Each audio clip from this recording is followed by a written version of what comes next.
for questions, and for anyone else, ask questions through the Q&A board, please. Okay, I think we're okay to go. Yes, Laura? Thank you. Item 1 on the agenda is apologies of absence.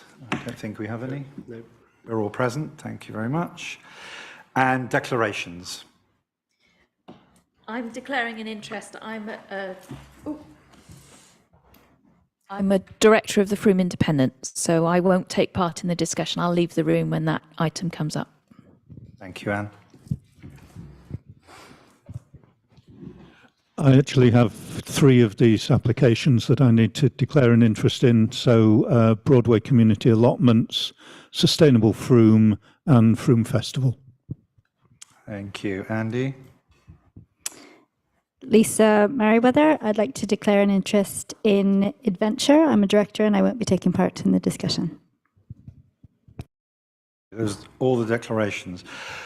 Just to emphasise, according to our Code of Conduct, any councillor that has declared an interest in an item may speak, but then will be asked to leave the room and will not take part in any debate or vote.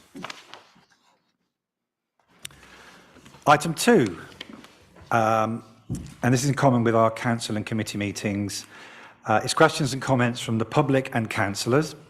This is an opportunity to raise any questions that are not related to the applications that we will be considering this evening. If you do wish to make a statement at any time or ask a question, there will be a microphone coming round because we are online and live streaming. So if you could please talk into the microphone and hold that quite close, that would be great. So if there are any questions or comments from members of the public or councillors not relating to any of the applications. Nope, that's easy. Okay, thank you very much. Item 3, we now come to the applications for community grant that we have received. This is the first of our new style meetings, which are being held in public. As before, however, we will be judging the applications against the published criteria, which are as follows.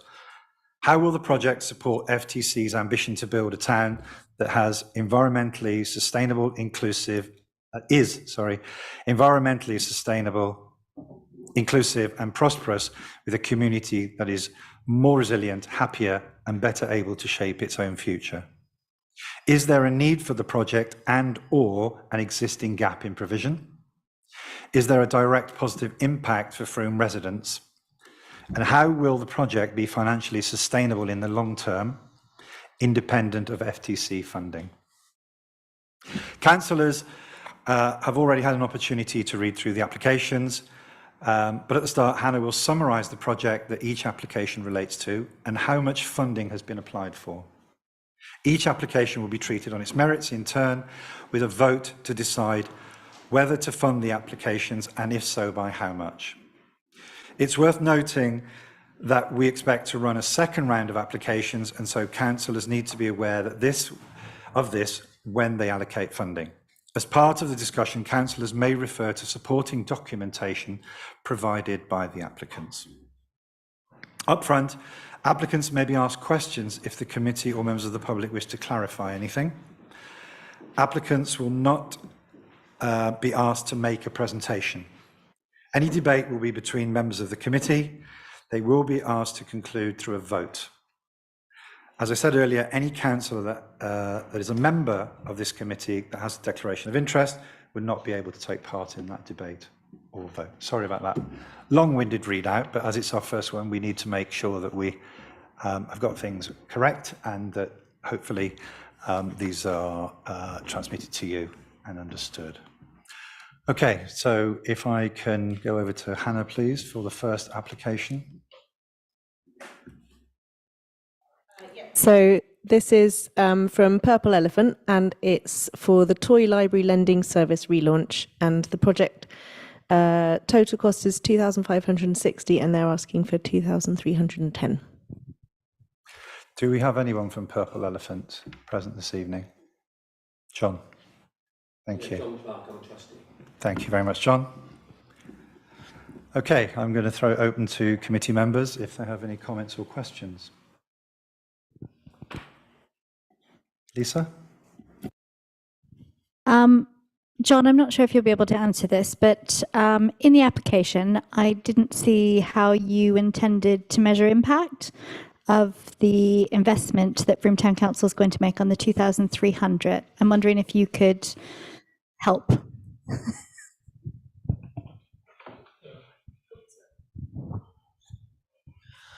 I tried to. I thought I'd read something about how we would do that, but it's under the section, how will you measure impact of your project?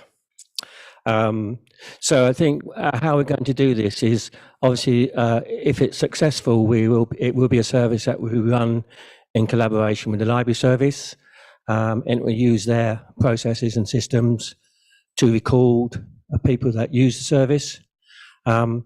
So that will be one way of measuring the success of it and the number of people that are engaged with it and actually participate in the scheme. The other way, which we always do, is actually talk to people, to recipients.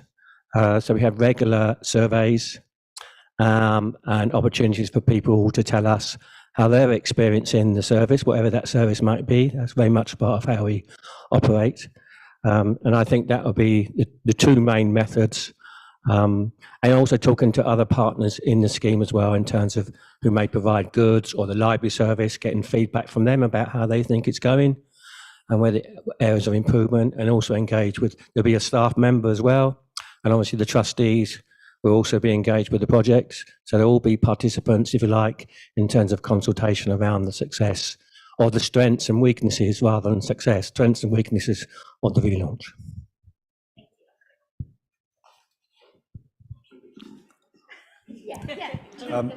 Andy would like to ask a question. Just before I come to that, I omitted to say that we have gone through quite a bit of scrutiny with each of the applications. They have been, as you know, ranked after councillors have scrutinised the applications and scored them against a matrix. So just to let you know that, Andy. Yeah, I think on the application, John, it also mentions an annual questionnaire that you run with everybody that's engaged to get a more consolidated feedback, which seems great to me. The other thing, I did follow up on this one because my initial reaction as a trustee of Share, the Library of Things, was, why aren't we doing this through Share, the Library of Things? But actually, looking at the model for there doesn't work as well as actually the toy location in the library. Using the library system to record things seems a great idea. And I think there's also a dynamic that eventually the Library of Things may consolidate into the Library of Books and the Library of Toys. So it seems a lot of synergy. Thank you. Can I think one of the reasons we're wanting to work with the library is that I think the feeling is that the library has become very much a community resource and much broader, and we feel that the toy library should be a broader community resource, because previously it's been very much targeted at sort of disadvantaged families, but we want to increase the reach, if you like, of the service, and the library will offer that opportunity. Thank you, John. Do we have any further questions or comments from the committee? Lisa? I'm wondering if you could just give us a little bit of information about your reserve funds and why the grant application, just a justification of your reserved funds, if you could. A good question, but it's not a question, quite honestly, I can answer. I think we have very limited reserve funds, and they're normally earmarked reserves for services that we use and implement for future years. And if there's any additional costs from those services, so like the Children's Festival, as we all know, there's a cost of living crisis and costs do increase. So I think those are very much earmarked reserves. Allocated to other elements of what we do, because we do a whole range of services, and it's not just about the toy library. And we're always seeking funds, so the Rotary are funding this service as well, which we're very pleased about, and we are seeking additional funding to the lottery fund. So we are continually looking for funding and grant opportunities. Thank you, John. Thank you, Lisa. Any other comments or questions?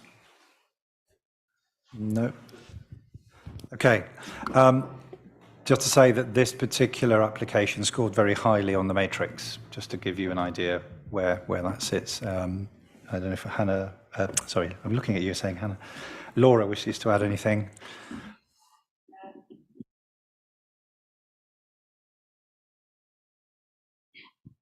Yeah, so I've put them into an Excel spreadsheet, which does lots of whizzy summaries and calculations for me, and Purple Elephant was the highest scorer out of the 16 applications that we've received. Okay, on that basis, if there are no more questions or comments from the committee, can I propose that this application is funded and that we actually fund for the amount requested? If I propose, a seconder, Andy? That's unanimous. Thank you. Which Andy Thank you, John. seconded? Can you not sit together, please? Back to Laura, please. Oh, Hannah, sorry. So the next one is from the Frome Independent, and the project is the night market celebrating 10 years of the Frome Independent. Oh, sorry. Oh, yes. Oh, don't you have to stay in case there's any questions? And then you'd leave. Goodbye. Okay. Put your head over the door in case we think. So the project is the night market, 10 years of the Frome Independent celebration in November, and the total cost of the project is £7,355.70, and the request from the community grants funding pot is £3,111.20. Thank you, Hannah. Is there anyone here from the... Is there anyone else here from the independent market? No. Okay. Comments from committee members, please. Thank you, Andy. Thanks. I've struggled with this one. Initially, because I tend to think of the independent market as a commercial enterprise rather than as a public interest company, which I believe it is. I mean, the company that runs it is a not-for-profit, but obviously the individual stalls are or should be profitable in their own right. And I struggle with the concept of us providing that funding to enable commercial organisations to make a profit. I'm also a little concerned at the potential impact of using part of the car park on that busy evening for this part of the event. I've seen some arguments in favour of those quite recently, but I'm not entirely swayed, is about where I would say I'm at. Thank you, Andy. Just for information, the night market would be part of the Christmas light switching on and the lantern parade, and the application is for holding and running that market in the cattle market area. So as the procession moves through the town, and then eventually into the holding area, sort of in the cattle market, that a market would be run there. Predominantly, as I understand, food concessions. Any other comments, Steve? Yeah, thanks, Philip. I agree with Andy. I mean, I probably, like most people in the town, I love the independent market, and it's a great asset. The Christmas tree light switch on event is also a great event, and to combine the two somehow would be great, would be advantageous, I think, for all concerned. My issue with this one as it stands is I just haven't got enough information about how this is going to work with the Christmas tree light parade, how it works for families. I mean, the Christmas tree light up is predominantly for young children at the end of the day. It's young children that come to that. It's parents bring their young children. And I'm concerned if a lot of the market car park is taken over by other events. I understand there's a fair on that evening as well. I'm just fearful that we're alienating the very people that we're setting up the whole Christmas tree light event for. My other question is that the Christmas tree light up would has a budget from town council budget, and I would like to know how this impacts on that budget entry as well. In my mind, if we fund this, then yes, it's a grant, but it's adding an extra cost to the cost of that Christmas tree light up event as well. And I get that the independent market is a separate company, but it's one event as far. In my mind, it's one event. So at the moment, I just haven't got enough information really to make a really clear decision on it. Thank you, Steve. Lisa? Thanks, Philip. I absolutely hear what Andy and Steve are saying, and I share some of those concerns as well. I do know that the independent market has discussed with Rachel, who's organising the Christmas light switch on and the event in town, and there are conversations that had taken place, which I believe Rachel had sent information about supporting the independent market on that evening. When we look at the criteria by which we judge these things, one of the things is direct impact for Frome residents, and having a continuation of that event feels like it could be a positive thing. In addition, the flourishing active community and opportunities for flourishing businesses and economic outcomes for people who trade within that market, it feels like there could be an opportunity for the people of Frome who participate in that market to raise some income during that time as well. The issues that I do have are in supporting the anniversary poster, which I feel like that should be a cost that if we did decide to fund it, that's something that I feel they should perhaps cover, and staffing the shop, which would mean that they economically are advantaged by the funding rather than the community. Lisa. For my own personal view, I've too find this quite a tricky one, because food concessions, generally speaking, have been a commercial venture. They've been invited to come along and they take part in the evening as a concession. So as Steve has intimated there, that this feels very much a commercial venture in terms of providing the food concessions, and we don't seem to have in the application. I'm pretty certain that it would be entirely Frome-based businesses that would take part. So from that point of view, I don't think it's quite all there yet. I'm not quite sure at this stage.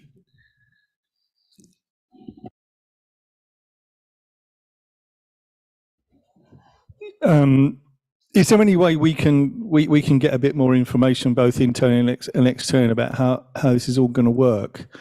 I don't know if there is a possibility of deferring a decision on something like this. I'm sort of looking at Paul intently at the moment, because I think I want to support the independent market at the end of the day, and I don't think there's too many people around who don't want to support the independent market, but I'm just not clear how the whole thing is going to dovetail, and I think it would be good to have that discussion at some point with somebody. Yeah, they're really good questions. Laura, how much of those kind of things did you manage to sort of gather from Rachel's expectations? just to sort of answer that question myself to an extent, I know the idea was to complement the Christmas lights turn on, and another element of what you're talking about, Steve, is that the looking at the breakdown of costs, it seems that the total cost of that 10th anniversary were roughly about 7,000 from memory. They expect their income to be roughly half that, and therefore they're asking the town council for a grant for the other half to enable it to run and complement the turn on. Did I get that right, Hannah and Laura? I suppose I was just to add to what Rachel has told us that yes, it would complement. Fortunately for how successful the event has been with the light switch on and the lanterns, the town centre itself gets extremely full. And then obviously there is a road closure in place of a major road through town. And obviously the expectation after the light switch on is that we get the road open as quickly as possible. So having a way of filtering the crowds into another event is really helpful from our point of view. We didn't have the capacity to put on a market ourselves through staff time and budget, so this would allow that to happen. So from our marketing and communications manager's point of view, she is supportive of the event in the way that it is. It's just whether you guys feel our money is the right use. Coming back to your point, Steve, on deferment, I think our intention is that we make all decisions this evening where we possibly can. Well, the intention is that we do. Lisa? Is there an opportunity? I'm sorry. Is there an opportunity that we propose less funding for it? That's absolutely possible, yes. Thank you, Lisa. Andy Rintmore. Andy Rintmore, councillor. I share concerns that possibly that some of the pitches or stalls, however you want to call it, may not have sort of Frome-based businesses involved. And is there any indication that there may be some exclusive rights to that from local businesses? Because at the end of the day, we are spending Frome taxpayers' money, and I'm not against an independent market, but people coming from out of town and benefiting from that expenditure is probably not the best use of money. Thanks, Andy. Can we then perhaps draw it together? Would any of the councillors like to make a proposal? Can I, just picking up on what Andy Rintmore suggested, is there anything to stop us approving an amount of grant, but with the caveat that we want to make sure that the stalls are all Frome-based businesses?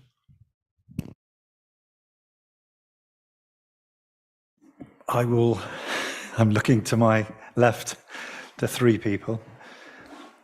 I'm not sure whether that is possible or not within the terms of the application. I suppose my question is, what if the answer comes back with 50% are, 25% are you saying unless it's 100% there is no funding? Are you saying, I think it gets a little tricky depending on their answer.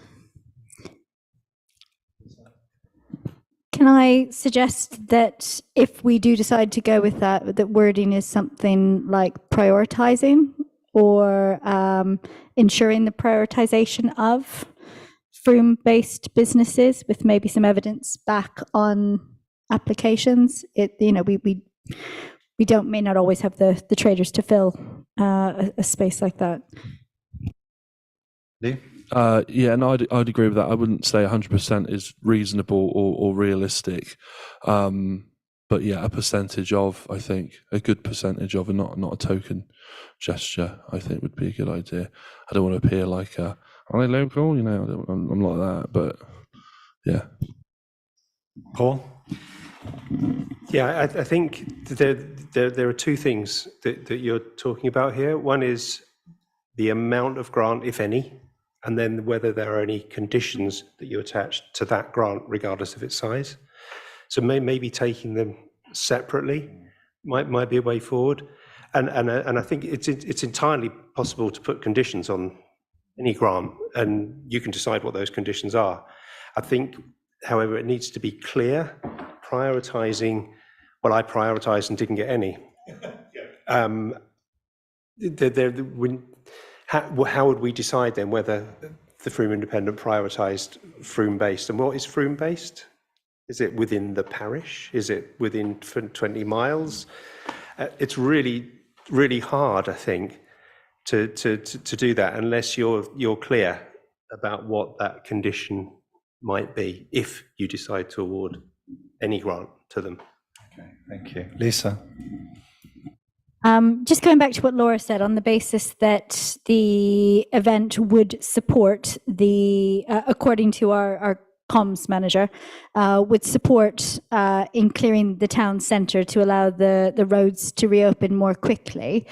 If this event weren't taking place, that would certainly cost us staff time and probably volunteer time. So something that has the potential to profit and benefit people of the community seems like an investment worth making, rather than spending council money through staff time. Might be a way of justifying some of that expenditure and making it a worthy investment.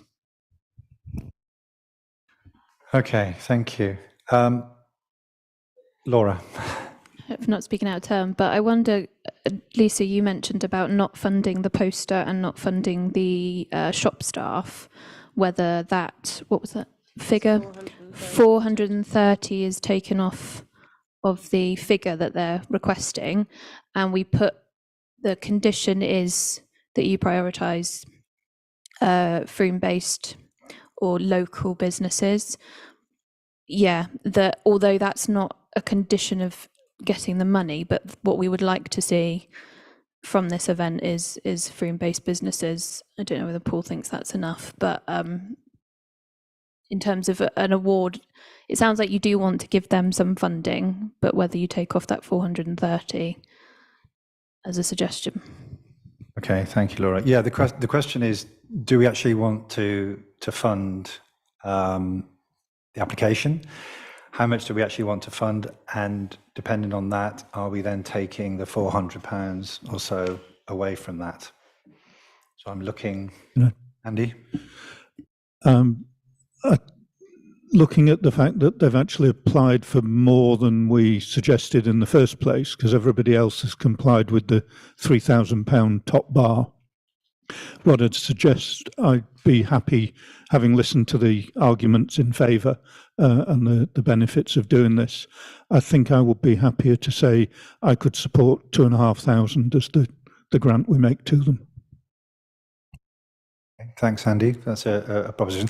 Are you also deducting the 400 previously, or from that? No, in getting to that number, that's take away the 400 from what they should have asked for, which is 3,000, and you're at about 2.5.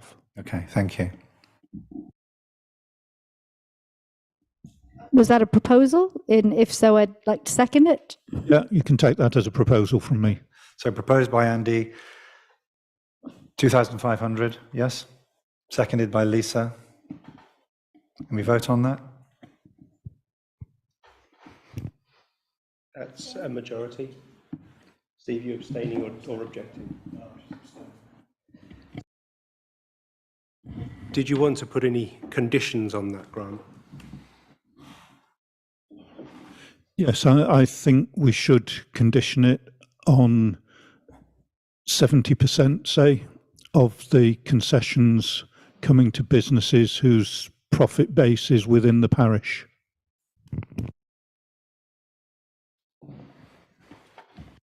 Right, thank you, Andy. Is there a seconder for that proposal? Yep.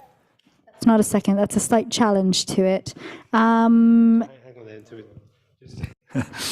Just to be pedantic, there's a proposal on the table from Andy about the 70% with profit base within the parish of Frome.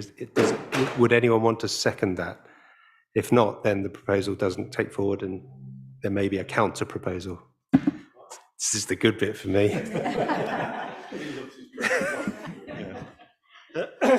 No one to second that? Okay, sorry, Andy. Lisa?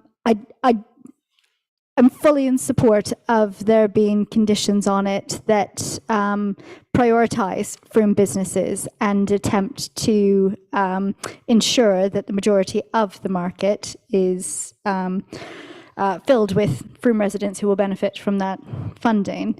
I also know that there's no guarantee that the traders that would be best in that space for that event would necessarily have businesses in Frome. So I think it's 70% is a really difficult number. I don't know quite how to square it, but I think if it were showing evidence of prioritizing and selection.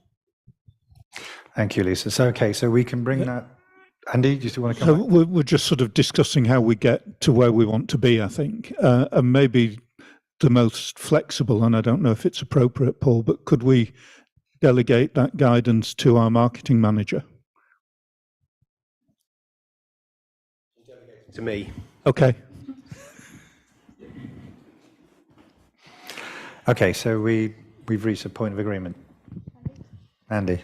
I'm really sorry. I think 70 might be just slightly too high. I think 50, It's not the- 60 is. That's not the proposal. Oh, sorry. My bad. No, I think Lisa, I think. we're just going to word it that they may prioritise Frome, not a percentage, as far as I've understood it. So can I just make sure I understand? So the decision would be mine to ensure that, in my opinion, the independent market prioritised Frome-based businesses in the concessions. Yeah, I'd be comfortable with that.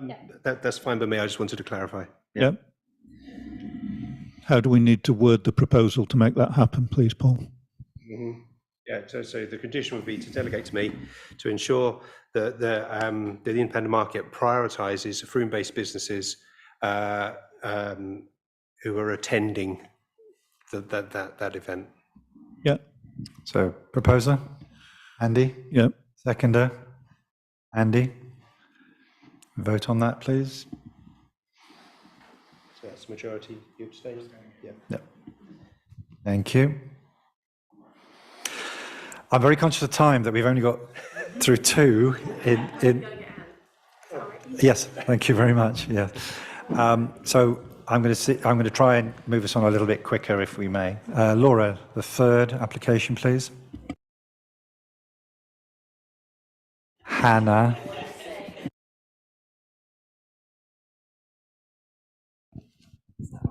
Working? Oh, yeah, it is now.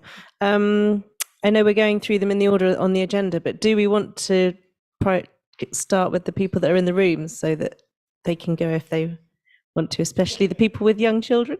I think it's a great idea. If the committee members are happy with that? Yeah. Yeah. Who would like to go first? It's all part of the game show. Is it children and families first? Yeah. Yeah. Yes. If you'd like to give us your name and the organisation, please. We need a mic. Okay, I can. I'm Melissa, and the project is the Single Parents Community Eating Together under the umbrella of the Good Heart. Welcome, Melissa. Thank you very much. Okay, Laura or Hannah. So as Melissa summarised this up, it's the Single Parents Cooking Together project. They're requesting the total amount of funding for the project, which is £1,200. Any comments, questions from the committee? Nope. Well, it's up to you, Steve. So first off, is there any questions for Melissa?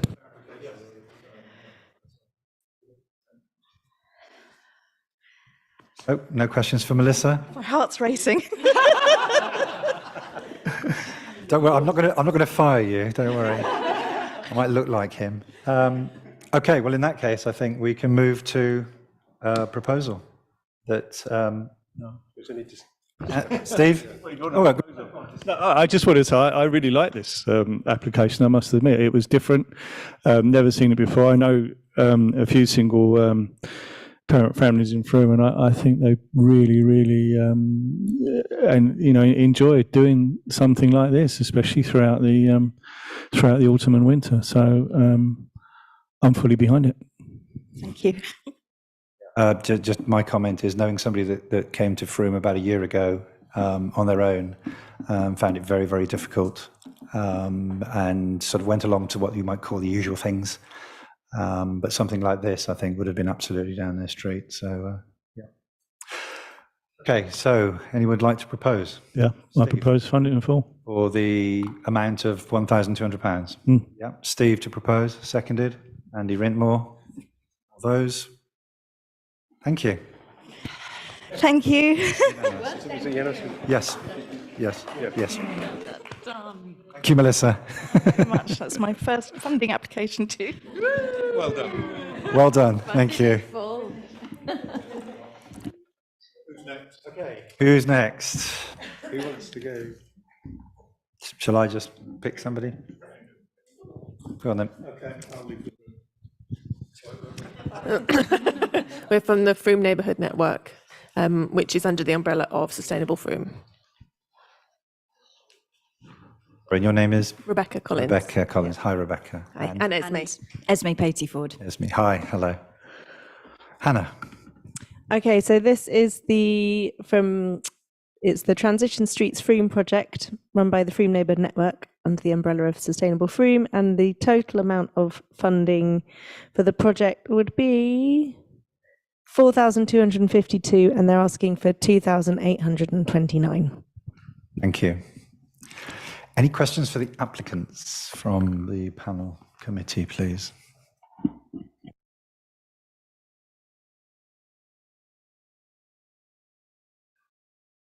Okay.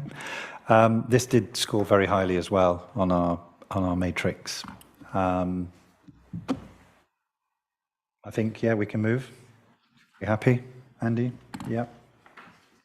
Okay, so proposal is to fund this application and to fund the amount that's been requested, £2,829. That is correct, I believe. Someone to propose? I'll propose. That's Anne, and seconded by Lisa. And to vote, please. It's unanimous. Thank you very much. Can I do a little plug? We're having a launch for the project on the 15th of September in the park from 3 till 6, Victoria Park. We would love you to come and learn more about it. I have sent an official request for you to come as the mayor as well. That would be great. Now that you say that, yes, yes. Yes, you can have a plug, yes. Thank you.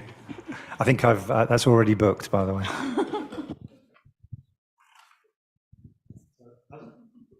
Roll, I think you'll all be queuing up now. Can we go to the next one?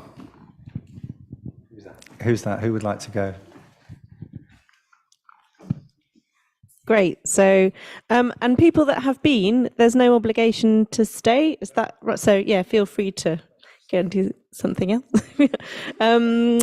So, Alison, you're here for the Good Heart for the Warm Spaces one. Yeah, hang on, let me just bring that up. So this is the Warm Spaces Year 2 project for the Good Heart. The total project cost is 6,308, and they're asking for 2,992. Thank you, Hannah. Any questions from the committee? Anne. It's not a question. It's unfortunately, I think this is going to be necessary again. So it's not a question. It's just, aren't we in a terrible situation where this is necessary? But there you go. It's a comment. Thank you. Steve?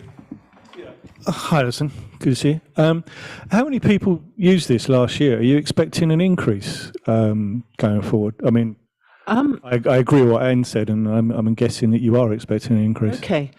Last year, 786, we had 786 visits over the winter, which was during weekday afternoons and Sunday daytimes. And then we used some of the money that we received and raised extra money from Somerset Community Foundation and things to do a targeted warm space for under fives and their grown-ups under the title of Tiny Hearts. And just in 3 months, January to March, we had 1,009 parents and kids come. And we've now got a lottery grant of 9,843 to continue the Tiny Hearts project. And we're still getting new families coming in, even during the summer holidays, when people said, oh, you know, maybe not worth running over the summer holidays. But this is a bit of a rethink.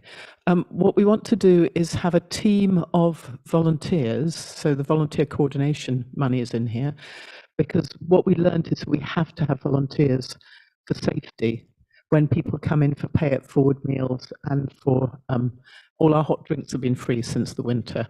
And we just need somebody who's got some training to handle that. We can't expect the cooks to handle that at the same time as doing the ordinary meals.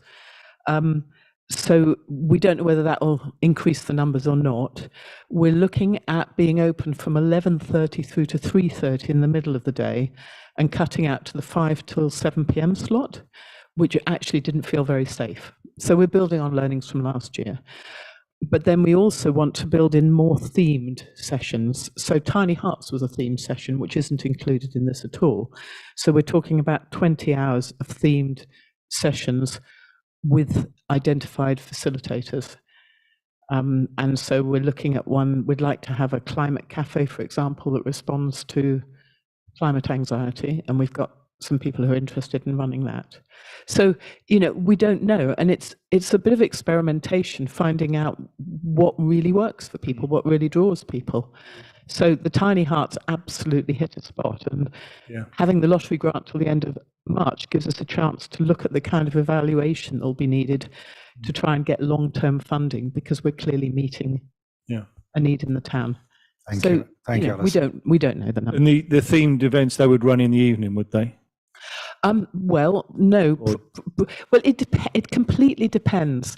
If the cafe, we've got until 11:30 in the morning, but Tiny Hearts takes 3 of those mornings.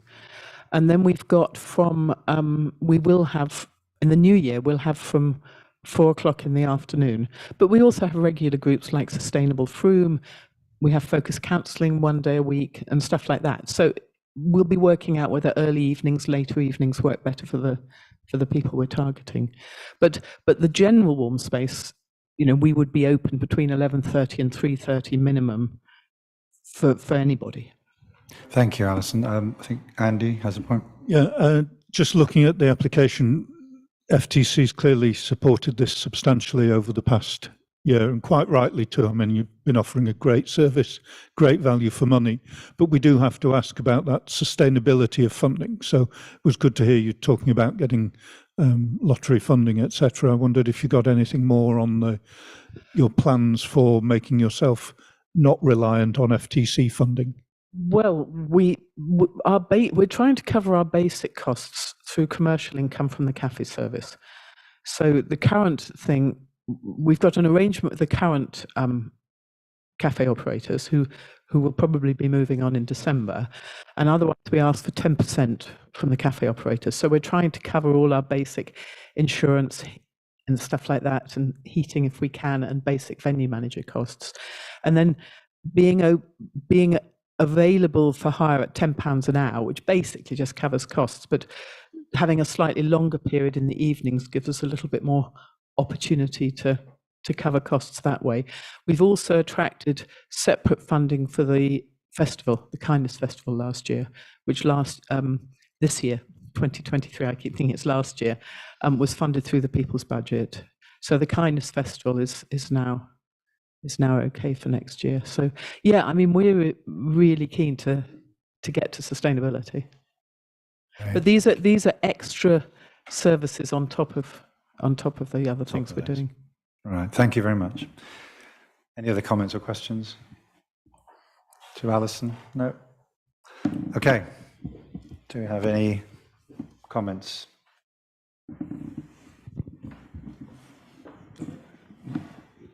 Andy? I think we're all really happy with the work that this team's doing, and I'd be happy to propose that we fund this in full.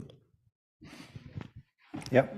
So I think that's proposed by Andy, seconded by Steve. Can we vote on that, please? Okay, thank you very much. Thank you very much.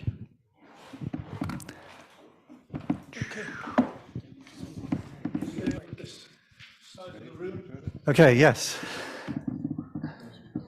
Who do we have? Hi there. So Hannah, if you'd like to. Okay, so Froome Carnival. I'm just trying to, we're going out of order, so it's. Okay, so the application from Froome Carnival is towards the Froome Carnival, and specifically asking for money for barriers and appearance money. The total cost of the project is over 14,000, and they're asking for £3,000. Thank you, Hannah. I'm not sure who the people are. If you just would like to give us your names, please. Steve Hooper. Steve Hooper. Yeah, I'm the Vice Chair of the Carnival Committee. Vice Chair. Richard Richard Joseph. Richard Joseph. Any questions or comments from the committee, please, to Richard or Steve? Andy? Yeah, I have difficulty with the idea that we actually have to pay people to appear in the carnival. I mean, it's a lovely event. It brings the town together in a way few other things do. So I'm hugely supportive of it. But I wonder if you could just elaborate a little bit more on what the outgoings are that require the funding. The reason, I mean, I'm a Froomie, okay? This is my 53rd carnival. So, and to put on the carnival, we need to attract people. And if we could put on the carnival with all the companies we had in Froome, which we did many years ago, then yes, it would be great. But unfortunately, that doesn't happen. And so call in from the other carnival clubs and things like people like that, there is a payment made because some of these floats cost thousands and thousands of pounds to put on, to actually manufacture and to make. I've been there and done it with the Carnival Queen's float for many years, but that's beside the point. And without any initiative for them to come, wouldn't say they still wouldn't come, but it is a sweetener. And it does mean that we can still put on the show. And with health and safety as well, because one of the applications for the barriers, we cannot proceed without it. Our Carnival Committee are, as you all probably all know, of June, who is nearly 100, but not quite. We're not getting any younger, any of us. And we do need support. We are trying to come up with new methods all the time. We've got one or two younger people coming in to try and help us with the fundraising, but it's always very difficult. And I don't think people realise that it costs over £10,000, more up around £14,000, just to put on the carnival. And we need to raise that money. And the council have been brilliant and helped us out in the last few years, and it's really enabled us to put on the carnival. Thank you. Lisa? I'm aware that you raise money for charities. Could you give us a little bit more detail on the money that you raise and how much goes to charities? Our collection usually goes to charities, yeah, which is the full collection on the day, which it depends on what people will give. Right.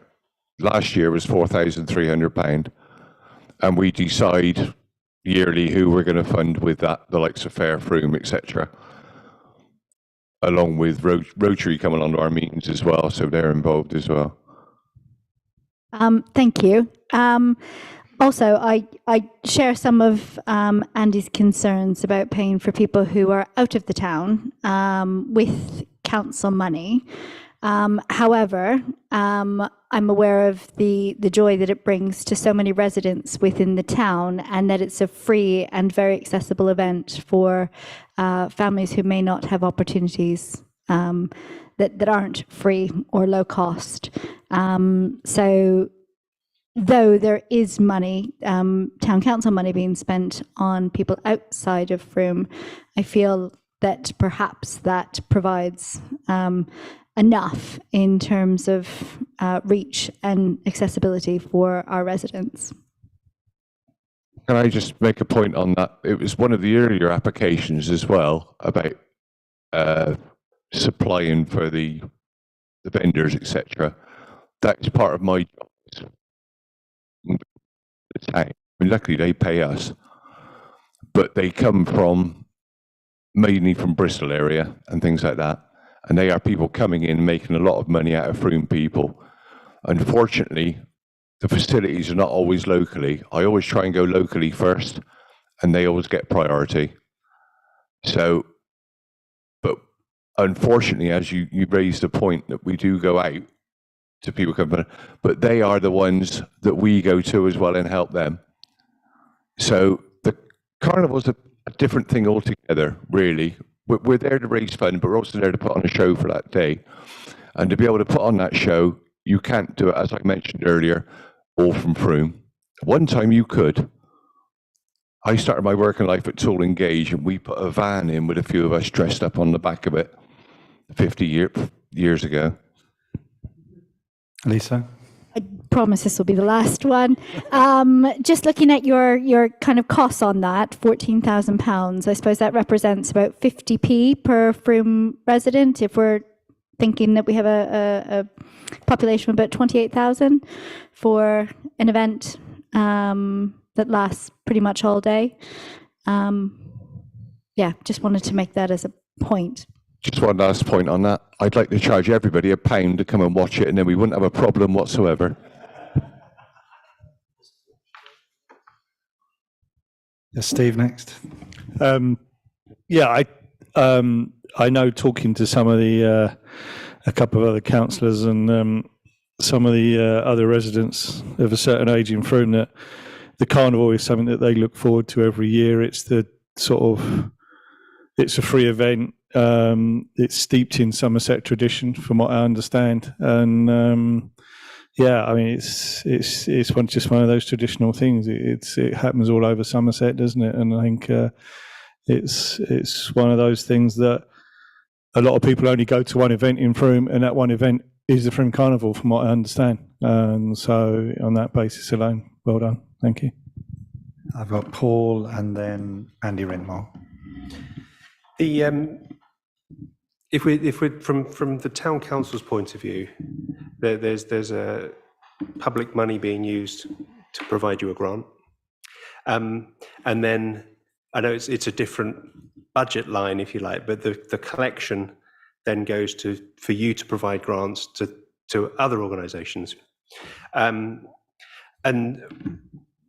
one of the questions I don't know if it's true, so it's a clarification, but those grants that you make from the collection, do they all go to Frome-based organisations like Fair Frome, or do they go beyond? It's a kind of loaded question, because you can guess what my reason is, I think. No, they all go to Frome-based. Great. More? Yeah, hi. More just a curiosity, really, than anything else. When you pay these acts, like these marching bands and things like this, does this give you security that they will show up and they won't cancel last minute? Does it give you some sort of contractual sort of security so that you know what you have in the carnival, that you know what you're doing? Just a curious question for myself, really. I've never known it be a problem. We have had the appearance money that we pay as well is for things like the bands, but also we pay a appearance for the big floats to come in. If they don't come, they don't get paid. Excellent, thank you. Okay, thank you very much. There's one point that I wanted to make, which Paul's almost sort of stolen my thunder, but that's rank. That's okay. I just want to sort of, my point was going to be a sort of little bit of devil's advocate, a bit like Paul, in that, as it seems, is that if we're giving a grant to the Carnival Committee of a certain amount, it seems that pretty much that same amount is then given out at the end. It's almost as though, money's given, it churns around, it buys things and pays for things, and then it comes out the other end. And I'm just going to ask a question: is have you considered the possibility of not actually giving those awards at the end of the carnival, and looking at a more sustainable model, if you like? I'm just asking it as a question in that sense. I would say that. Were you talking about what we give out as far as appearance money and things like that? No, it's or the charity side that the money we give out. The collection money that you give out at the end. Yeah. Well, unfortunately, we've got to put on the carnival to get that money. It's a bit of a catch-22. We need the money to run the carnival to be able to give some money back to the people of Frome, which would be easier for us to say, well, let's see if we can run it cheaper, and you can just give it straight to them. But the way we work is that we decided, at one time when I started years ago, we used to take around coal to the local people, and that was great. And you could see every penny spent that way. Now we tend to pass it on to a charity, which is the difference. Yes. Did that answer at all or not? I think so. Yes. All right. That's good, because I was confused as well. Okay, I have to say that in fairness and openness, in terms of the matrix, this did not score very highly at all.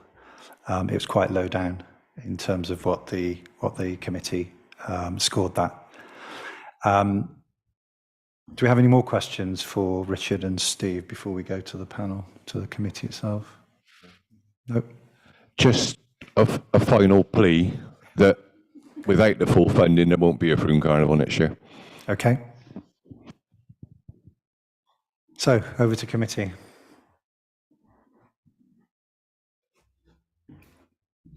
Lisa? I'd like to propose, based on the benefit it delivers to the town and the value of that benefit, both in terms of cost per head and the funding that is given back to charity, that £3,000 worth of investment for town-wide whole day enjoyment and additional funds for a charity would be good use of council money. Thank you. Steve? Oh, sorry. I was just weighing up whether I should open my mouth or not. There's a proposal on the... I was going to say something nice and sentimental and agree. That was all. Okay. Okay, so the proposal by Lisa is that we fund the Frome Carnival for £3,000 as applied for. Seconder, Anne Hills, and vote on that. That's a majority. Abstaining. I would have preferred a slightly lower figure, but I voted the majority.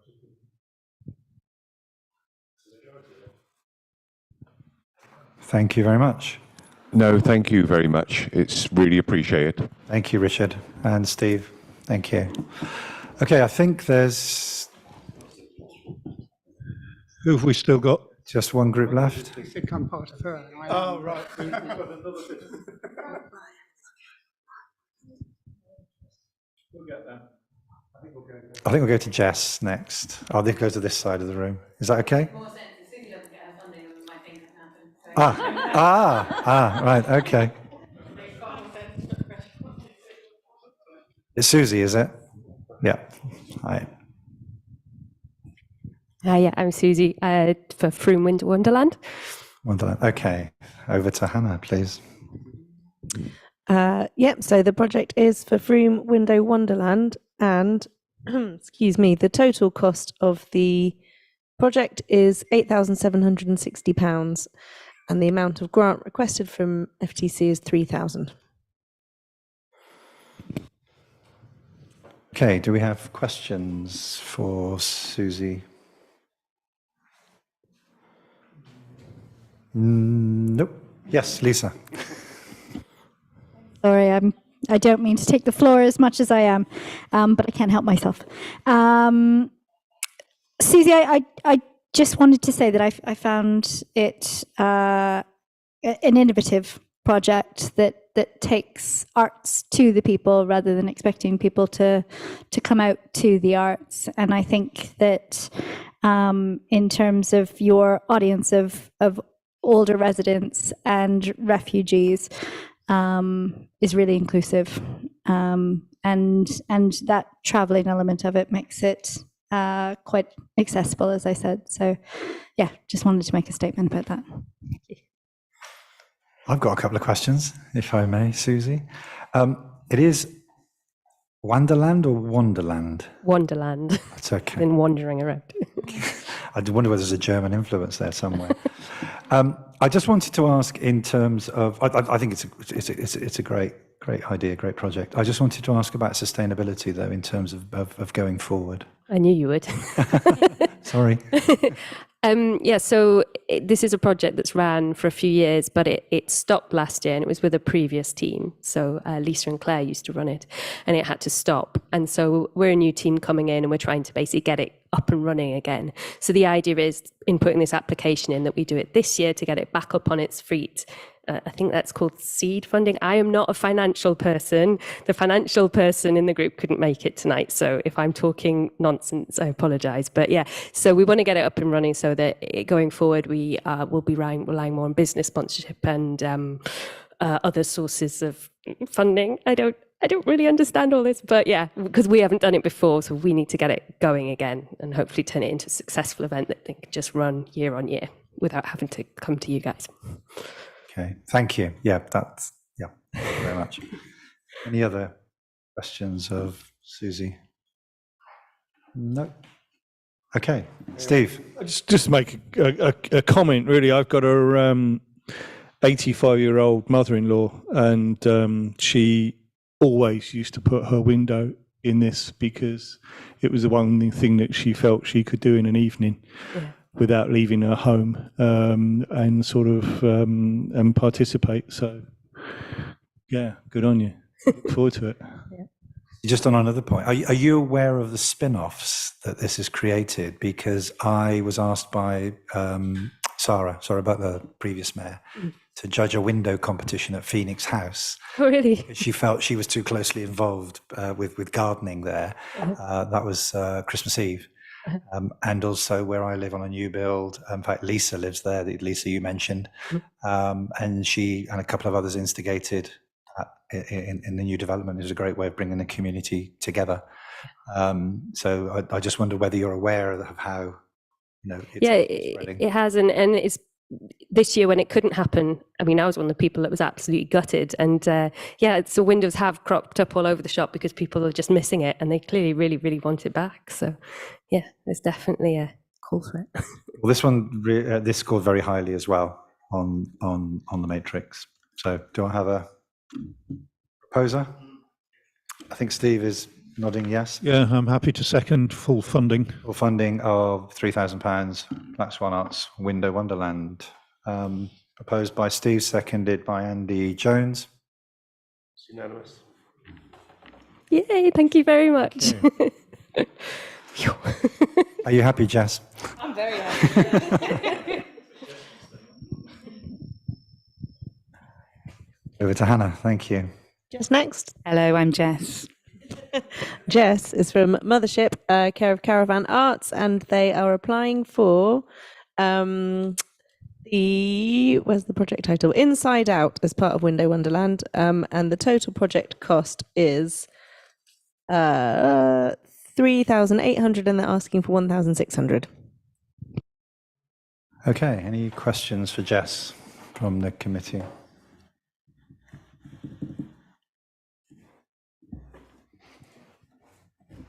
Nope. It's not a question. All right, Anne. It's not a question, it's a comment. I just love this idea. I just love this idea of bringing the inside out, inside of our homes, out. Yeah, I liked it. To the question earlier on to Susie, how do you envisage this in terms of seed funding? In the long run, I would seek Arts Council funding, and I'm in the process of working with a local arts organisation called Terrestrial, and they're supporting me with a long-term Arts Council application for multiple projects.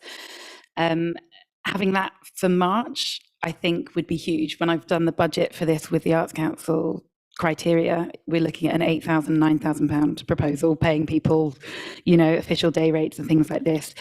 Doing it on a smaller scale, slightly on a shoestring, but, making sure people are paid for their time and there's, nominal fees given and kind of creative fees, acknowledging that people are working, but it's at a slightly lower rate and it is definitely on a shoestring. But going forward, I would like to get the full kind of Arts Council and do a larger scale event, involve more people, bring in different art streams, different disciplines, have opera singers, have, the full works. But it makes sense for me as well as a kind of fledgling producer to start smaller, go smaller, learn the ropes and build it up rather than, trying to do that on year one. Trying to do it all, yeah. Thank you very much. Any other questions of Jess? Lisa? Very quickly, I just like the opportunity that it provides for creatives. And I know that there is a reasonable amount of opportunity, but not necessarily decent pay.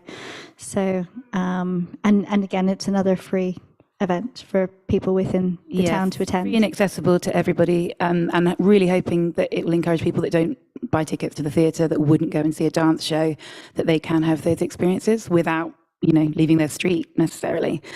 And yeah, it is opportunities for creatives, but specifically for mothers. So people who are there's already a reduced number of opportunities for them to make work and showcase work. That's something that I'm really passionate about. Yeah, and I think it's important, even within a cost of living crisis, that people should have access to kind of arts and culture as well, and that should be accessible. So thank you to those people who are supporting those things and driving that. Thanks, Jess. Thanks, Lisa.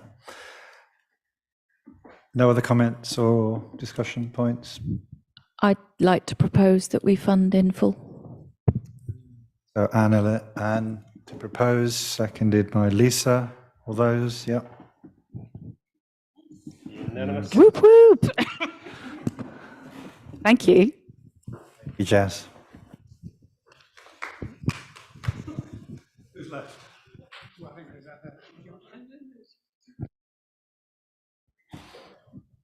Hi, I'm Dougie. I've put a grant in for youth engagement. Hi. So this project is through the Good Heart. It's the youth engagement work for the Kindness Festival.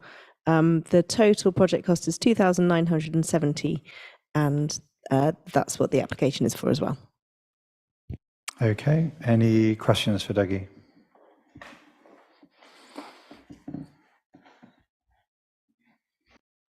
I've just got one, if no one else is. In terms of the Kindness Festival itself, again, it's a sustainability question. You probably thought that was going to come. Could you just highlight for us how this fits in with the Kindness Festival and also your ideas and plans for sustainability?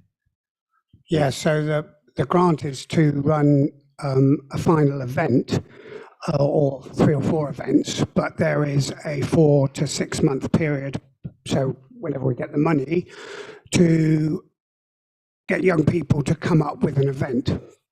Up to 4 events, probably only 3, but could be a 4th if someone, we don't know what those events are yet, because it's going to be the young people that decide on what the event is, with a bit of pushing and help about who might be able to help them with it. Sustainability, there are 2 parts to sustainability. One is will we get young people to come and do this continuously? So not just for 1 year, but could we get them to be doing it every year, whether or not we have the money or not? And the advantage of doing it 3 projects over 3 year groups is the second year group and the third year group will hopefully want to do it again in the following years.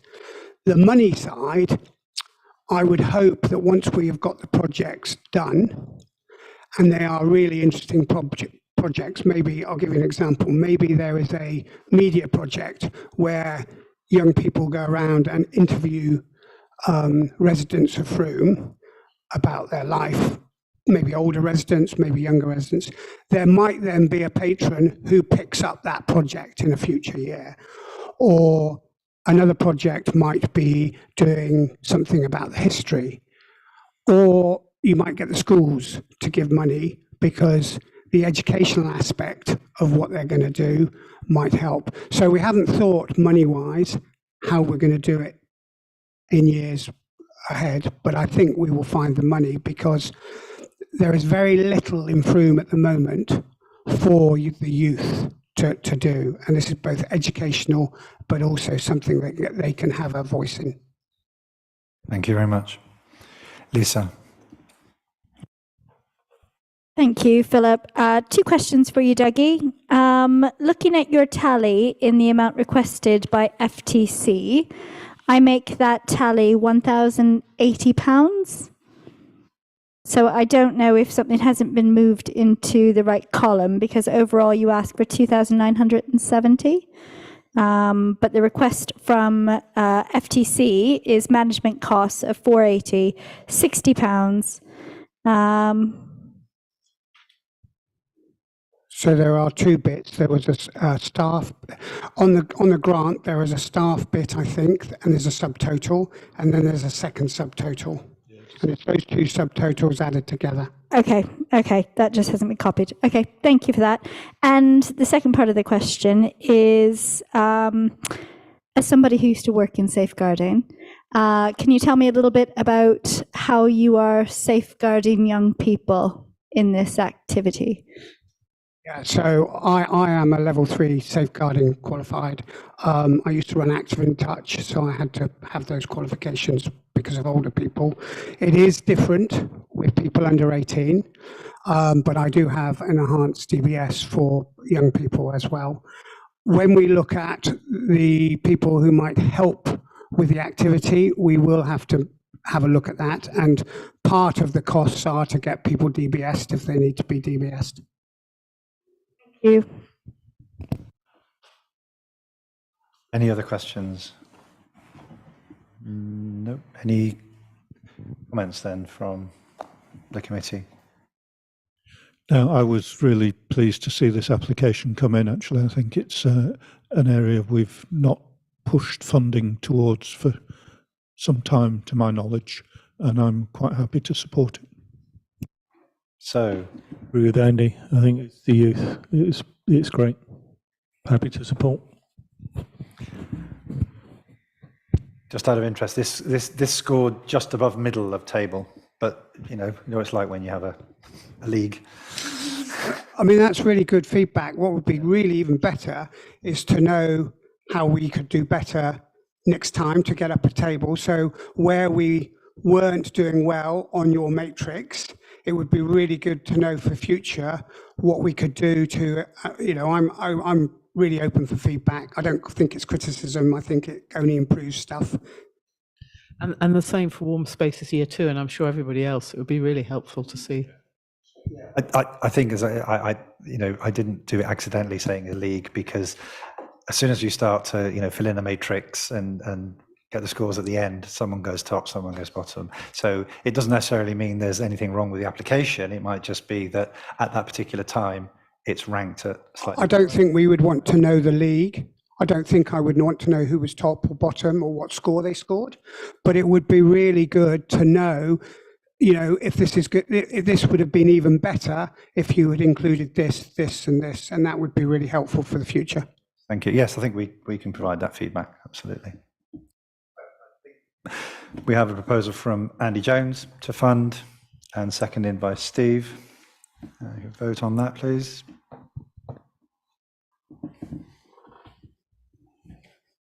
Yep, Is that unanimous again? it is again. Thank you very much. So the last lady to speak is Maya, so I'm off out. Bye-bye, Andy. Hi, Maya. Hello. Over to Hannah, please. So Maya's from the Broadway Community Garden Association, and their application is for the community engagement and vision creation. So for paid admin engagement and marketing support, plus printing and marketing, and the total project cost is 2,990, and that's what they're asking for. Okay, thank you. Any questions for Maya, please? Anne? In the application, I didn't find it clear. I know it said that the funding was to improve accessibility of the site and marketing. I think there was a comment about that, and I didn't really understand what our money was going to be used for. Okay, thank you. I mean, I didn't actually do the application. I've read it through. The way I interpreted that was the aim of the overall, one of the aims of the overall project was to improve the accessibility and et cetera, et cetera. And we are specifically applying for money to help us with community engagement and to draw more people into the project. Okay, so overall, the project of Broadway Community Gardens is to improve accessibility of the site, but this money is particularly for community engagement marketing. Yeah, yes, and visioning the project. How are we going to make it sustainable in the long term? And that's going to be community led. That visioning. Yes. Yes, but we could just do with a little bit of help with the admin side of things because we're volunteers and yeah. Thank you. Thank you. I'm going to on the advice. I'm going to pause the meeting, if I may, in that there is an issue that we need to discuss. So I hope you understand that. Thank you. Yeah, it's just a bit sensitive because Frome Town Council owns the freehold, and we just need to question councillors about. Oh. You can reconvene on the red sofa. Yeah, we can go outside. Back soon. Okay, so we will move, and then we'll be back shortly.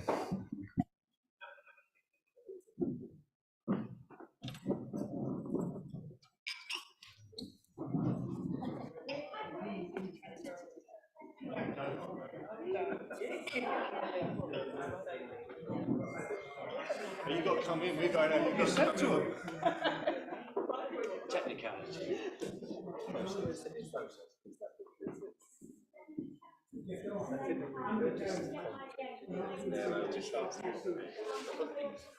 It's a temporary arrangement. So I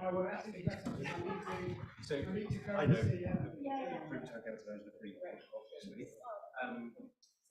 This application is for once it's transferred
Right, thank you for your forbearance.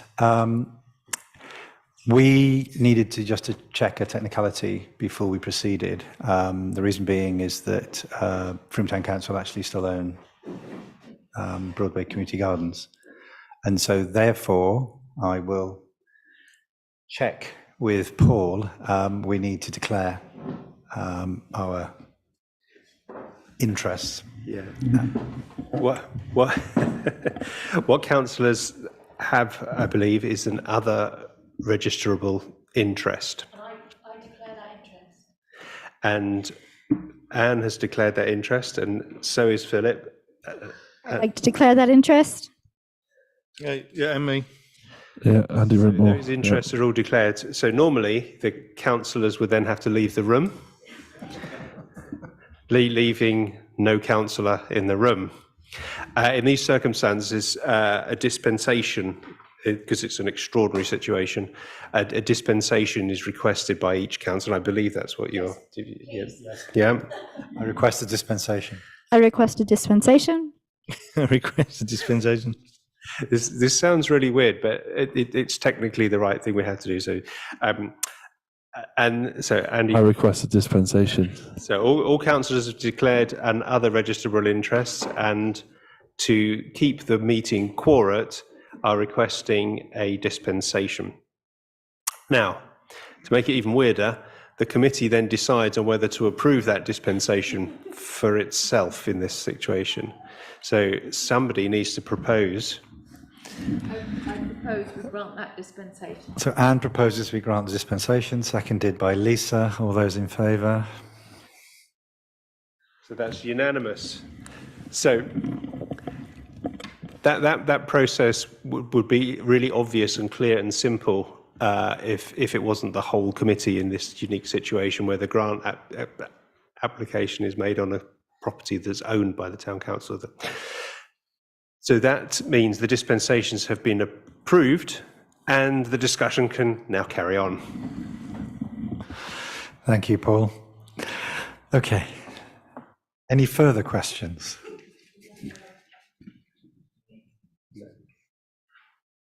Andy. I was just going to say, I really like the Broadway Community Gardens. When I visited as mayor, very hungover.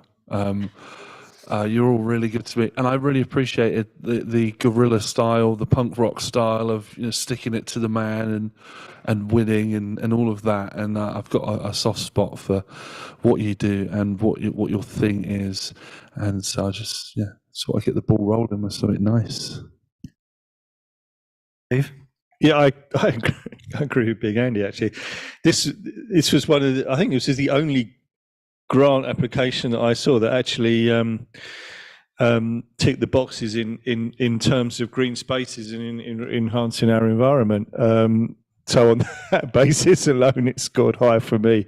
And also I think it's a wonderful idea, and I think it's hopefully it's a real catalyst for the rest of the town and elsewhere. So yeah, got my vote. Thank you, Steve. This scored very highly as well on our matrix. So do we have, I hope hopefully no other technicalities, do we have a proposer, please? Andy Rintmore, and you're proposing for the full amount? Full amount 2990, seconded by Anne. And vote, please. That's Steve, is that unanimous? Yes, sorry.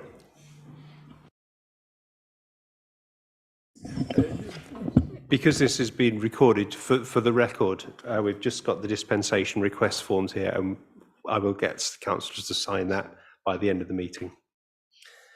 Thank you, Paul. Thank you very much. And allow Andy back in.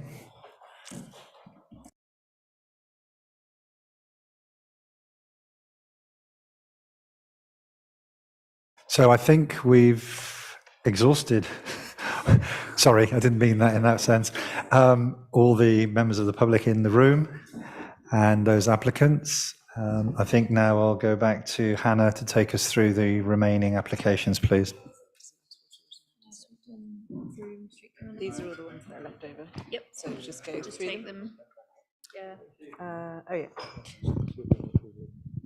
Okay, this is an application from Caravan Arts, and it's a project called the Community Gardens Project, and they're asking for £3,000, which is out of 5,000 total cost. Okay, any comments or points? Hannah, can you give us a bit more of praise? As there's nobody here to ask questions of, could you just remind us of the... Shall I read out the project details that they've written? Great, So that- yeah. So this project is a collaboration with Frome-based artist and gardener Sophie Mason and community gardens in and around Frome.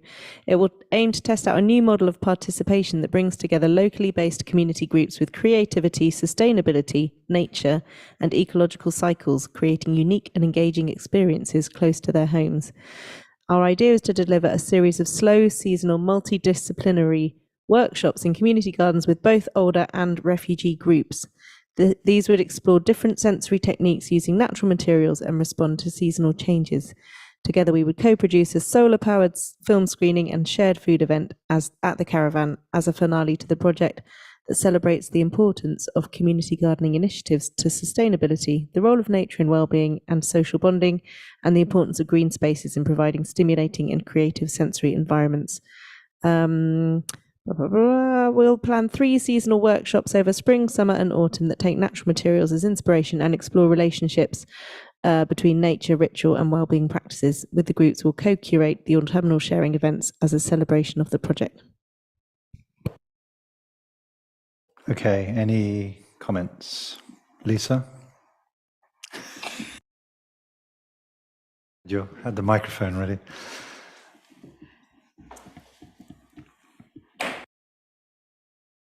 Lisa?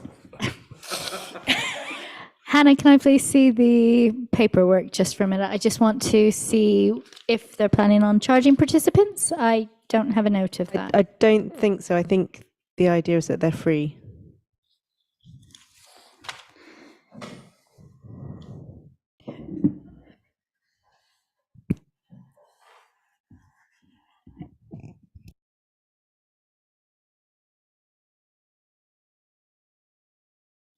They don't seem to indicate how many people they're looking to engage. Did anybody have that? No, I was struggling to see just how many Frome residents were going to benefit from this. Something that I picked up, it's unclear what sort of impact in terms of numbers it will have. Yeah, I mean, they talk about some target groups, but it felt like quite a niche request in my mind. Also, I don't know, my initial feeling and when I sort of looked at this was that there was already stuff like this going on, maybe not targeting that specific group, but there was other stuff in the town. And I wonder if, you know, if working collaboratively with other organisations doing this sort of thing, you know, might be a better use. Otherwise, we end up with just lots of little nichey things going on all over the place, don't we, if we're not careful? Andy?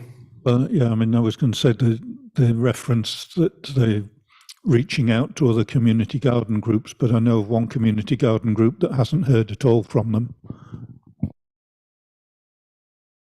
Can I ask? Yes, Paul? It's one to Hannah, really. It says, actually, can I have the application? Yeah. In the application, it talks about a new model of participation. What's your kind of, is it a new model of participation, do you think? Is it sort of, is this project testing this new model and in any way?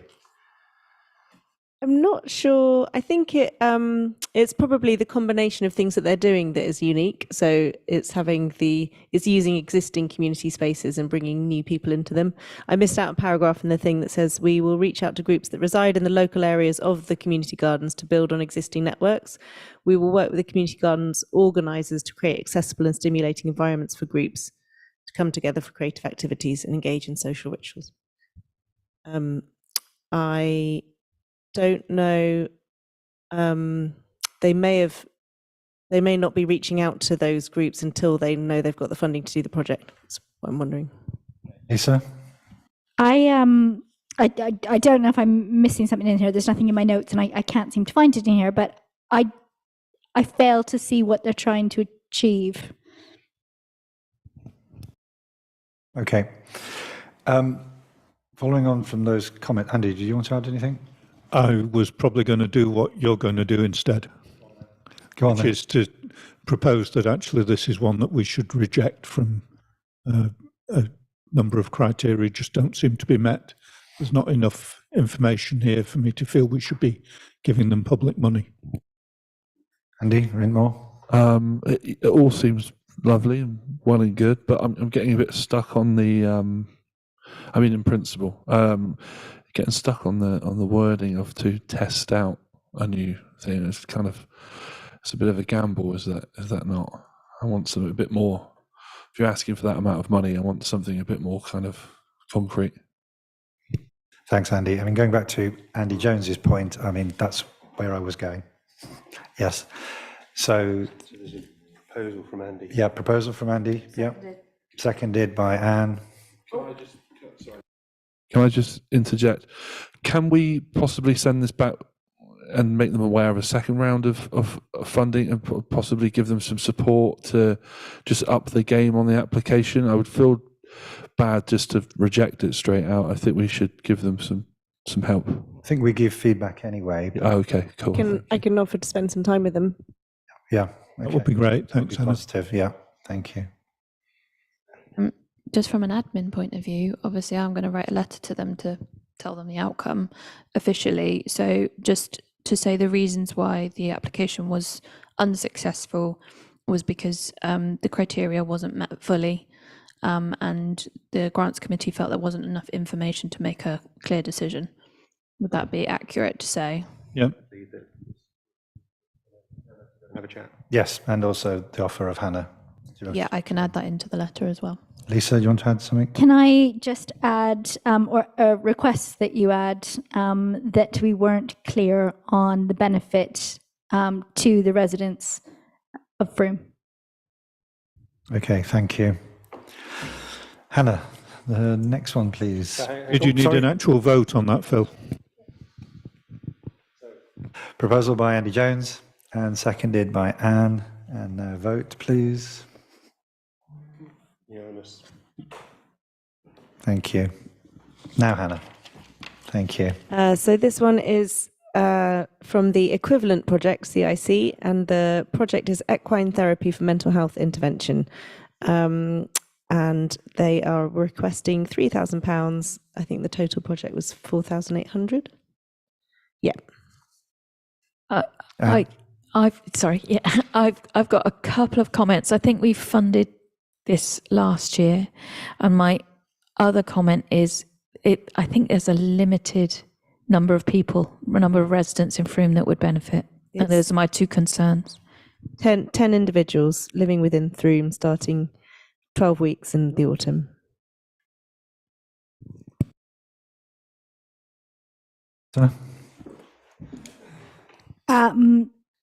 I agree that there are few people that may benefit from this, and I'm not presenting this as a challenge to that, but I do know that children and adolescent mental health care service is seriously under-resourced, and that there is a waiting list of up to 18 months for young people who are in need of desperate mental health care.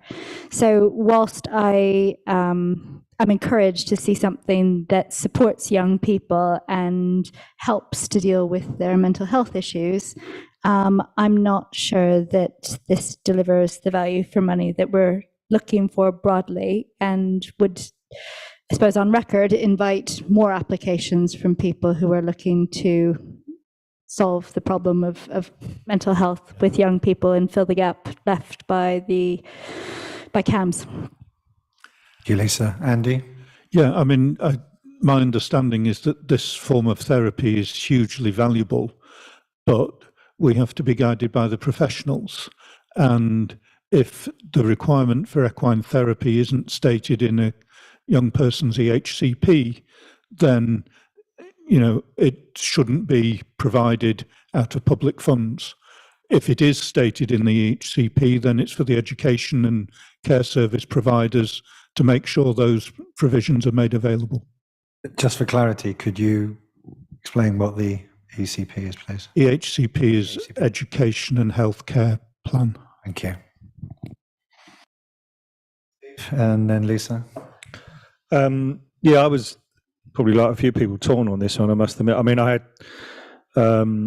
anything that sort of helps the children with special needs, the services here are so poor that, you want to support. But yeah, the number of people that will help is incredibly limited. I get that. And I know that the equine therapy, I think as Andy said, it is deemed to be very useful, isn't it? I helped out with riding for the disabled overseas once for a summer, and it was awesome. The interaction that some of the children have with the horses that they didn't necessarily have with humans was quite interesting to see. Yeah, I having said that, I do get that the amount of people that we're going to affect with this is very, very limited. So,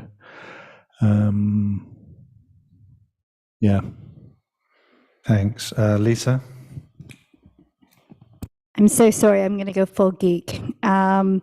I'm in the middle of an application that's demanded that I do research into mental health care for young people. And with the waiting list being at least 18 months and 1.8 million children waiting on mental health assessments, the lack of provision and lack of resource means that not all children who are in need of an EHCP are receiving one, and that could be delayed for up to 2 years. So I think conditional support and additional therapies solely on the basis of an EHC plan probably don't apply given the lack of funding and gap in provision. Steve? Philip, just in terms of brevity, can I propose that we fund 50% just to bring the cost per individual to a more manageable level? Just right out there. Okay, thank you, Steve. That's the proposal then, that we fund 50%, which is 1,500. Can I, before we do that, can I just get a little bit of clarity on this? Is this only going to be available to people with an EHCP? Okay, so the gap left by CAMHS, I'm just struggling to understand are we saying that this should be available to people who don't have one and need some support? I'm struggling where we are here with that. I think we're suggesting that that would be at the discretion of the people offering that support. Does it say in the application that this is for? It doesn't specify, I don't think, how people refer into the course. So can we then say the proposal's been made for 50%, that then we can put in some recommendations? Yeah? There's some conditions on that. That's the proposal then that we have? So Lisa, that's what you're proposing? I think I'm proposing more clarity on how the students that will be receiving the support are selected. Yeah, sorry. I meant the conditions, not the proposal. Sorry. So Steve's proposal is 50% funding, and then we can get the wording for this. I'm happy to second Steve's proposal. Yep. Okay. Can we vote on that? It's unanimous. Thank you. So that's 1,500. So now you just need to. And then we need to decide on conditions. Lisa? You, Philip. In addition to that, I think that it would be important to clarify whether all those young people that are being supported are Frome residents. It specifies individuals living within Frome. Okay. So any other comments? I think Andy. Well, I know we talked about EHCP, no EHCP. I think, given the low numbers involved anyway, I'm comfortable to allow the people who are running the scheme to make their own mind up about who's the most valuable, who's going to get most value out of it. Okay, so we're okay with that? We don't, So they're no conditions then? Yeah. Yeah, okay, thank you. Hannah? over- So it's Froome Festival, and the project is the Froome Festival 2024 Festival Event Facilitation Fund. See you in a bit. Do you, Andy? Yep. So it's they're asking for £3,000, which is the total that the project costs. Okay, I think Anne? And for clarity, my understanding of this project, correct me if I'm wrong, is that it's enabling people who perhaps haven't participated in Froome Festival to participate. So it's trying to widen the participation in the festival. Andy, Is that the case, Hannah? I've got a question for you. Are we allowed to do that? I think so. It does state in the thing. Andy is allowed to say something.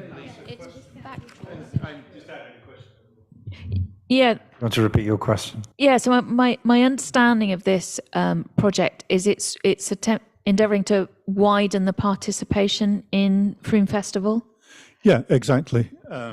We were very successful last year in using some lottery funding to provide lots of free events around the town for young people who've not previously been able to engage with paid for festival events. And this is about you creating a similar fund to take that forward.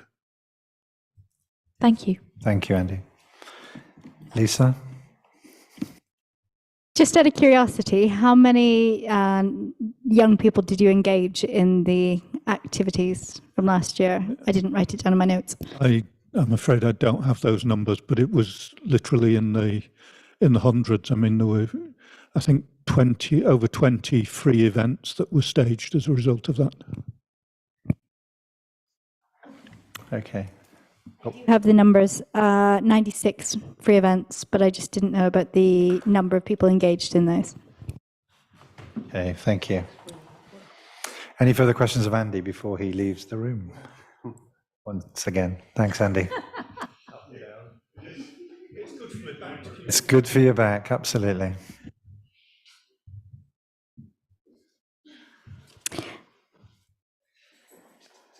Lisa. I just wrote down about print costs. I was kind of unclear about why print costs were part of this slush fund, if it was going to be part of the brochure. So is it supporting some of the printing? Because that feels like the printing of the brochures goes to the residents of Froome, and I don't know why we would fund paying for some of that printing unless that's in additional pages for the free events. Hannah, have you got any information on that? No, not that I can see specified in the application. Do you want to bring Andy in? Andy? Andy, we have another question from Lisa. There's a budget line of £300 for print costs that you are requesting from Froome Town Council funding. I just wasn't clear on why print costs were included. Nor am I. Okay, I suppose what I was saying when you weren't in the room is if the brochures are being printed, that would be a cost that would be incurred anyway, unless it was additional pages for... Actually, yes, sorry. Actually, that does remind me, because what we did last year and what we intend to do in the future is to have a separate standalone pamphlet that covers all of the free events that are aimed at these new participants. So as well as the big festival brochure that we do we pay for about 18,000 copies of that to be printed and distributed all over the town and outside the town. This is a a standalone little leaflet that details the specific freebies. Thank you. Okay, thanks, Andy.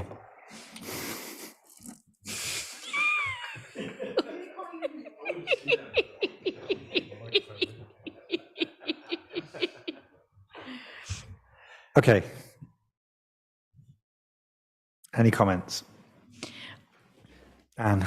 I think with the clarity that Andy's just provided, my feeling about the Froome Festival in the past is that it is quite exclusive, and I think anything that widens participation, particularly for people, young people and people on a low income, especially in the cost of living crisis, must be welcomed. Thank you. I know from discussions I had with Adam during the festival that that was one of the main focus points this year, was to try and enable as many free events as possible and going forward. So it is something that it wasn't trialed, but it's something they're doing more and more of. And proposing something. Yes. Lisa. I just wanted to raise, because we've raised it with some of the others, that there is also unrestricted funds available. And I just think that that's something that we ought to be aware of whilst making a decision, perhaps. Steve? Just going back to the materials and publicity costs. I mean, I'm sure the Froome Festival have a pretty big budget already for that sort of stuff, given the amount of publicity and materials that they already produce. I'm just wondering if, if they can't subsidise that bit of it themselves from the Froome Festival, and we do the rest, if you know what I mean. But I mean, I do agree with that. I mean, I think, anything that enhances and expands the reach has got to be a good thing. I'm just wondering if we sort of throw a bit of skin in the game back at them, if you know what I mean. That's all. So are you making a proposal, Steve?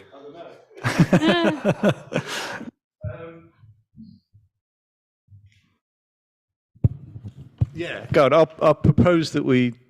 Go on. They're after 3,000, aren't they? Yeah, I propose. I'm thinking. Go on. We give. All right, I'm thinking something like 2,250, something like that. 2,250 or 2,500. I don't know. So someone nod or something. 2,500 All right, sounds. Anne, well done. Yeah. I'll go with that. I'm proposing we fund it to the Anne is tune of proposing 2,500. 2,500. I can go along with that. Okay, Seconded by Steve. Yep. that seems to remove some of the brochure cost fees and the print costs. Yeah. Lisa. I am. Thank you. So there's a condition that we're putting on here that this grant is not to be used for printing. Oh, sorry. So I think what we're saying is the reason that that you've voted on 2,500 and not the full amount is because you don't want to pay for certain things. Yeah, I mean the print costs. I think materials and print costs are about 900, so we're going to end up paying for some of it. But yeah, I mean we feel that they should subsidise some of that themselves. I think was my. So the grant would not be used for printing. Yeah. Not all of I it. think we're asking them to fund Contribute. some of it. Yeah. We're funding some of it. Yeah. We're not fully funding the printing costs. Yeah. We're asking them to fund some of it. So we're asking them to contribute to the printing costs and the materials cost. Is that right? 2,500. Yeah. Yeah, happy with that? Asking them to contribute to their own printing costs. Yes? Okay, we're okay on that, on the wording, yeah? Yep. Great, thank you.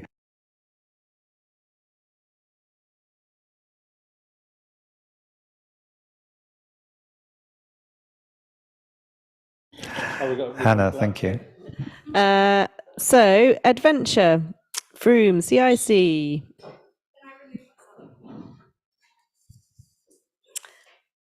I'm taking all the mics. I'm taking them with me. Business breakfasts, building a business community network. The total cost is 4,240 and they're asking for 3,000. Just to let the committee know, this scored very low on the matrix. My concern with this was the very high cost for the low number of participants, and also I feel that maybe the business community ought to be funding business breakfast. So I wonder if the Chamber of Commerce could be asked to contribute, or whether Somerset County through the business rates. Yeah, I feel like exactly the same, that a business breakfast sort of says what it is, and businesses attending would make a contribution or pay for themselves, as it were. And also looking at their application, it only includes a very small number of people, and I'm not sure of the overall impact. It may have long-term impact, but immediate impact, I don't think there is any immediate impact at that point. Yeah, I take those points. I'm wondering if part of this is just that we show that we're looking, we're listening, we care, we're making a contribution, we're investing, we're backing the idea of entrepreneurship in Frome. I think there's some funding in there, maybe as a token gesture. But I do take Anne's points. I think you make some good points there. But I think possibly something that shows that, we support it. I think there's something in that. Andy, you want to come back? Well, it just seems an awful lot of money going on salaries to run the event.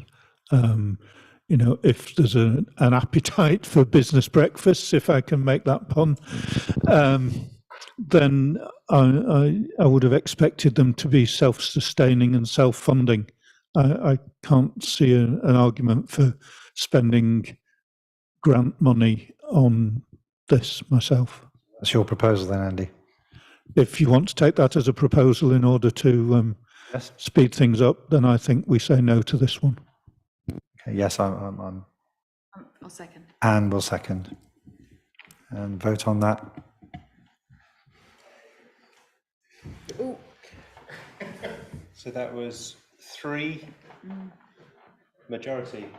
Steve, are you abstaining or objecting to the proposal?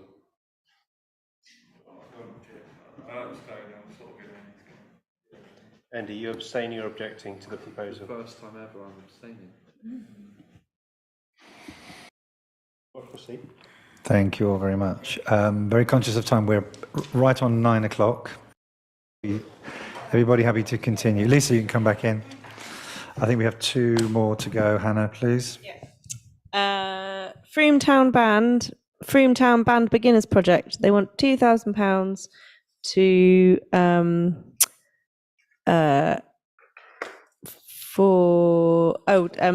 band tuition for beginners of all ages, having weekly tuition and integration into their band practices.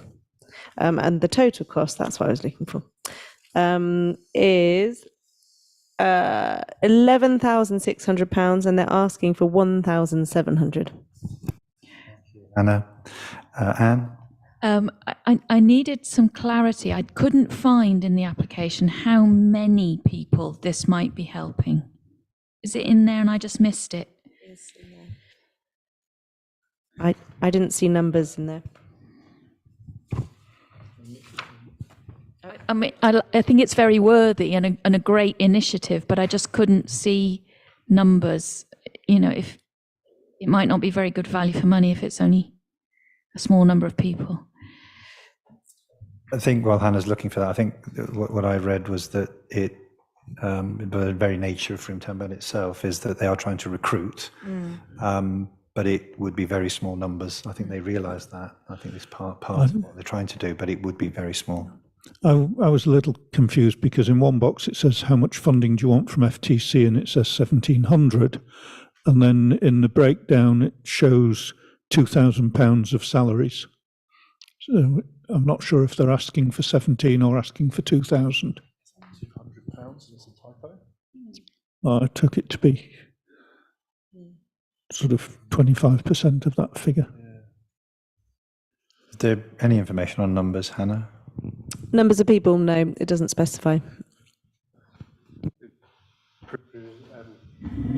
Presumably, the size of the grant and the size of the grant plus whatever else they have will buy X number of hours tuition, and then that'll be the limiting factor, won't it? What we don't know, I think, is how much per hour that we may be buying with a grant of X amount. But that doesn't move away from the question that's been asked by more than one person about the value for money. Might I jump in and shed some light? I think an average cost per hour for a music tuition, so for drum lessons, so say for an hour, I think the average cost about £20 to £30 in that region, more up to 30, I think. Thanks, I wouldn't know. I was never taught. I taught myself. Steve? To their credit, I mean, the total cost of the project is 11,500, and they're only asking for 1,700. So they've actually put a lot of work in themselves to raise a lot of money. So even if we, I think bands, music, it's an integral part of Froome at the end of the day, isn't it? Whether we give them the full amount or not, I mean, that's up to debate. But anything music wise, I'm sort of up for. Thank you, Steve. Can I just clarify that? Are we talking about 2,000 or 1,700? Because that's important as we move forward. There's a disparity there. So in the summary, it says how much funding would you like from FTC? It says 1,700, but in the breakdown of the budget, the amount requested from FTC says 2,000. Okay, I'm now looking at Laura. Do we, in terms of the application, which one do we take? Or Paul? Yeah, I think if there appears to be a bit of a kind of consensus towards not paying the full amount, regardless of what it is. So maybe that's an academic question. Maybe you should decide how much you want to grant, regardless of whether it was originally asked for 2,000 or 1,700. Can I make a, Lisa, do you want to say something before I was going to make a proposal? I did just want to make a comment, but should you go first or should I? Just to further Andy's point, I think in terms of accessibility, anybody who was maybe disadvantaged, who wanted to play an instrument, wouldn't be able to afford an instrument in the first place and may not be able to pay for the tuition of it. So, although we don't have numbers, I think it's a worthy use of money in terms of accessibility and supporting Froome residents. Thank you, Lisa. Andy Jones? Oh, Andy Rinkmore. Yeah, I know, I totally agree with you, Lisa. I joke around, say I taught myself, I didn't necessarily all the way. I was given a drum at Froome Army Cadets, so I joined the Army Cadet Band, and I tell you what, that tuition and that time and all that effort and stuff led me personally, just one person though, just down a path that, eventually led to better opportunities, and I think subsequently in some way sort of sat here,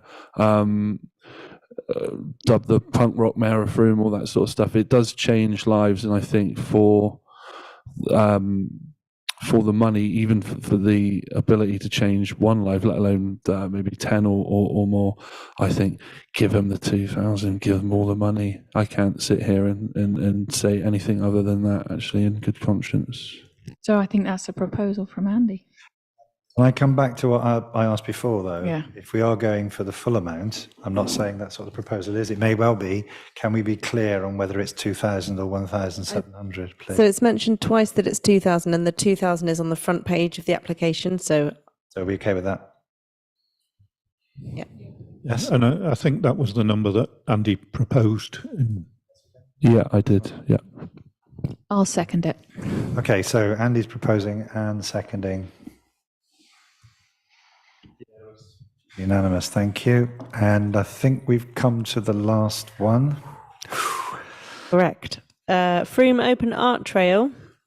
So it's £1,500 requested from a total of 6,500, and it is for publicity costs, brochures, posted, signage, and info for artists. Lisa? I am going to go straight in on this as somebody who used to run a magazine, and it's bad accounting if you're, I would suggest, my opinion, is that it's bad accounting if you can't cover your print and operation costs with your ads. And running the numbers, it is, they don't meet their costs with their entry fees and the cost of printing, and they're only bringing in 1,400 or so from ads. So it feels like we would be funding with public money a kind of additional print cost, which ought to be covered by advertising. Yeah, I mean, thanks, Lisa. When I looked at that, I mean, I know from personal experience, that's my partner, that if you're attending as an artist, there is a fee. And the fee is to cover things like the advertising, the signage, posters, and so on. And although it gives people enjoyment to go along an art trail, at the end of the day, it's people purchasing artwork of various types that the artists will benefit. So I personally can't see how people in Frome would benefit themselves apart from enjoying the artwork and purchasing. And I agree with you, Lisa, in terms of the accounting. It didn't stack up for me. Me too. Completely agree. Okay. So is there a proposal there, Anne? I think there's a proposal that we don't fund this one. Okay, I'll second that. All those? Yeah. Majority, Andy Jones abstaining. So, Hannah, that is the last one, isn't it? Great. Can I thank Hannah and Laura for this evening and all their preparation and work leading up to this. Thank you, Paul, for clerking. And thank you, committee members, particularly those that have increased their step count this evening, wandering in and out of the room. So thank you all very much. And finally, I would like to thank all the applicants, and I hope you have found the experience interesting, as we all have, and we look forward to more applications in the future. Thank you very much indeed.